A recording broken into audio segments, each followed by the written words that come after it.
নমস্কার, আমি অ্যাস্ট্রোলজার রিঙ্কু বিশ্বাস। আজকে আলোচনা করব কোন রাশি, কোন তিনটি রাশি হনুমানজির আশীর্বাদ পায় সবচেয়ে বেশি এবং মঙ্গল যাদেরকে প্রভাব ফেলে অনেক বেশি। সেই তিন রাশি কারা ভিডিও শেষে জানতে পারবেন। ভিডিওটি ভালো লাগলে শেষ পর্যন্ত দেখুন এবং ভিডিও শেষে জয় বজরংবলী বলে যেতে ভুলবেন না। যাই হোক, রাশিচক্রের প্রথম রাশি মেষ রাশি। এটি অগ্নিতত্ত্বের রাশি, মঙ্গল প্রভাবিত রাশি। এই রাশি সবচেয়ে পছন্দের হনুমানজির, তাই এই রাশির মানুষেরা সবচেয়ে বেশি হনুমানজির আশীর্বাদ পেয়ে থাকে। এবার বলবো রাশিচক্রের অষ্টম রাশি বৃশ্চিক রাশি।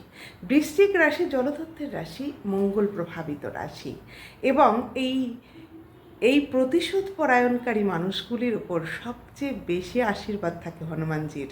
হনুমানজি বৃশ্চিক রাশির মানুষদের প্রচুর পরিমাণে সহনশীল করে তোলে এবং আশীর্বাদ করে এরা প্রচুর কর্ম করতে পারে, এরা ভীষণ কর্মঠ হয়ে ওঠে হনুমানজির আশীর্বাদে।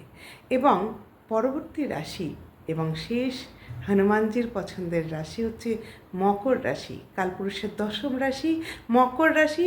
এখানে কিন্তু মঙ্গল উচ্চস্থ হয় এবং মঙ্গলের সমস্ত শক্তি এই মকর রাশির মানুষেরা পায়, আর সঙ্গে পায় হনুমানজির আশীর্বাদ।